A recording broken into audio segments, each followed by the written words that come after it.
Your words, Lord, are spirit and life. You have the words of everlasting life.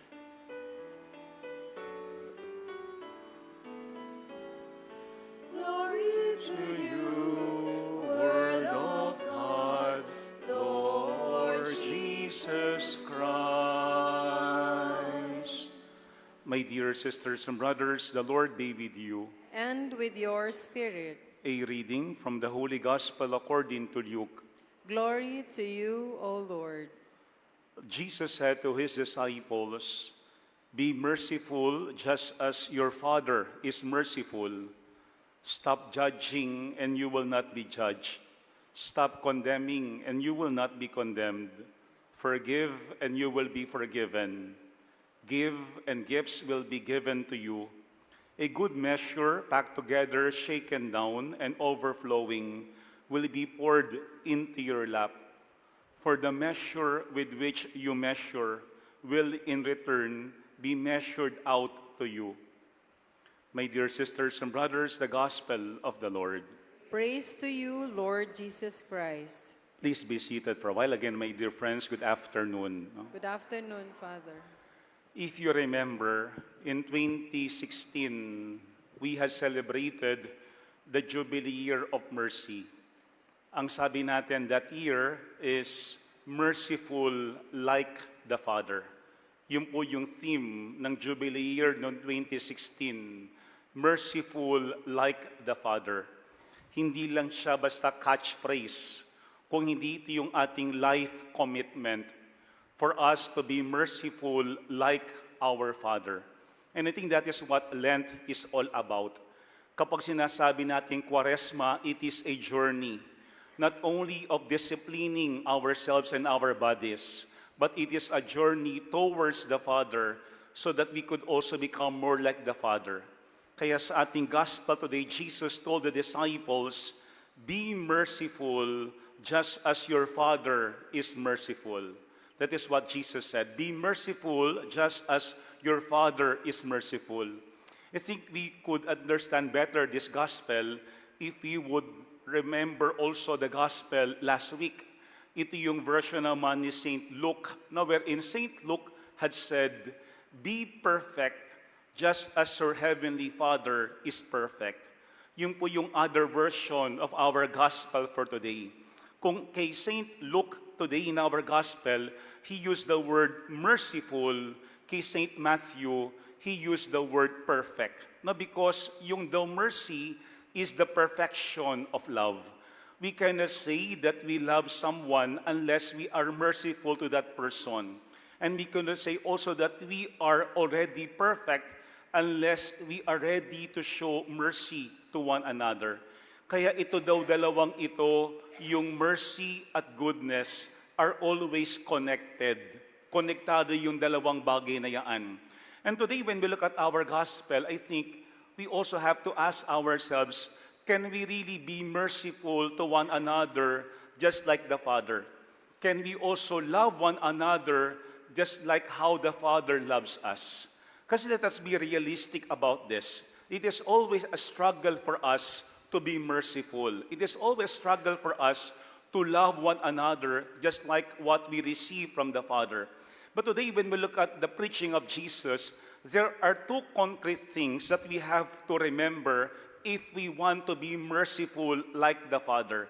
Dalawa yung ating kailangan daw gawin to be like the Father, to be merciful like Him. Two things. Number one, for us to be merciful, we have to be forgiving. Yan ang unang hinihingi ng Panginoon sa atin, to be forgiving. Kaya ang sabi ni Jesus, stop judging and you will not be judged. Stop condemning and you will not be condemned. Forgive and you will be forgiven. Hindi ibig sabihin niyaan, hindi na mahalaga yung justice. Pero anong sinasabi ng ating gospel?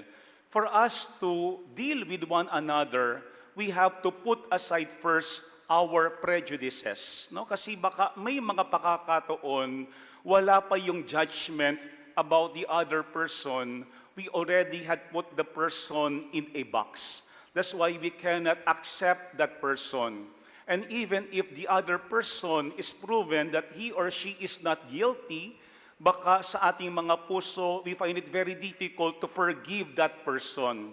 Kaya nga when we look at our gospel, as if Jesus is telling us, it is very impossible for us to have relationship unless there is forgiveness.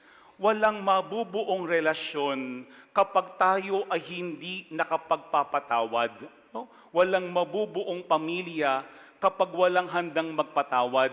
Wala rin mabubuong pagkakaibigan kapag walang handang magpatawad.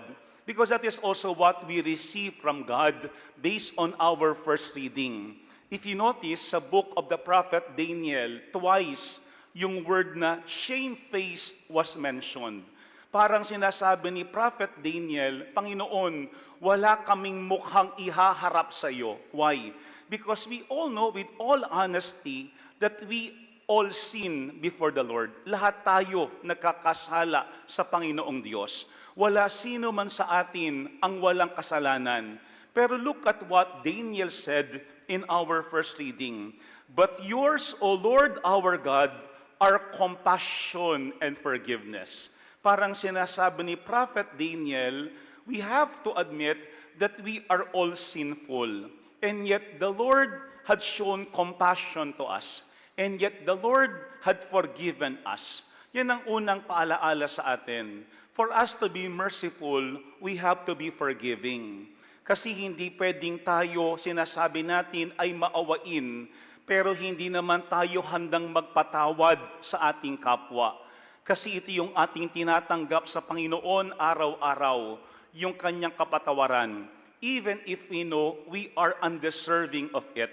Pero second, looking at our gospel, if we want to be like the Father, merciful, we also have to be giving. Hindi lamang forgiving, but also giving. Kaya ang sabi ng ating gospel, give and gifts will be given to you. A good measure packed together, shaken down, and overflowing will be poured into your lap.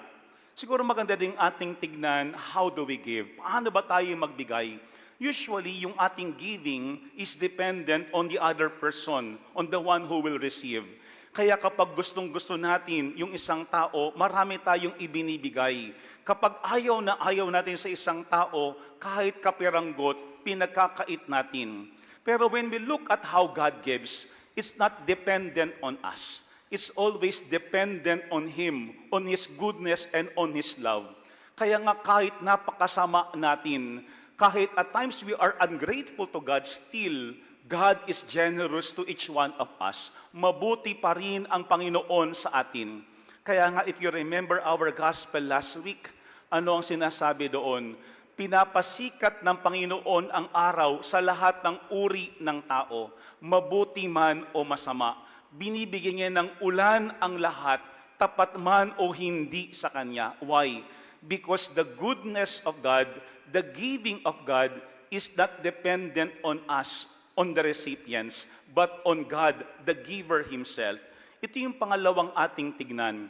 If we want to imitate the Father, let us not only be forgiving, but second, let us also be giving. Sana yung ating pagbibigay is not dependent on the goodness of the other person, but it is always dependent on God's goodness to us and the goodness of our hearts.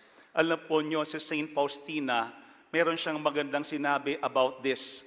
Ang sabi niya, every time that she looks at the cross, she is invited to forgive. Kapag siya daw ay tumitingin lagi sa krus, siya hinihikayat ng Panginoon na magpatawad. Itingin ang hamon sa atin, the second week of Lent, to be merciful like the Father. Pero hindi lang po yung slogan, hindi ang catchphrase. That is our life commitment. That every day, our life journey is not only becoming closer to the Father, but becoming more like the Father. If we want to be like the Father, be forgiving. If we want to be more like the Father, be giving. Mga kapatid, magpatawad kahit minsan ayaw tayong patawarin ng ating kapwa. Magbigay kahit minsan tayo ay hindi binibigyan ng iba. Bakit? Kasi ang Panginoon ang nagpapatawad at nagbibigay sa atin. Yan ang hamon sa atin ng Ebanghelyo sa ngayon. Merciful like the Father. Remember, mercy is a gift. But when we are merciful, we reflect to one another the goodness of God. Amen. Most of the time in our prayers, we tell God, be merciful to us. Be merciful to us.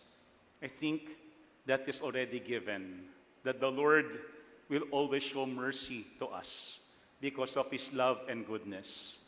But hopefully, this season of Lent, our prayer is also, Lord, make us merciful like you, because that is always our struggle. The Lord be with you. And with your spirit. Bow your heads and pray for God's blessing. Confirm the hearts of your faithful, O Lord, we pray, and strengthen them by the power of your grace, that they may be constant in making supplication to you and sincere in love for one another. Through Christ our Lord. Amen. And may Almighty God bless you and your families, the Father, the Son, and the Holy Spirit. Amen. The Mass is ended. We now go in peace and remain.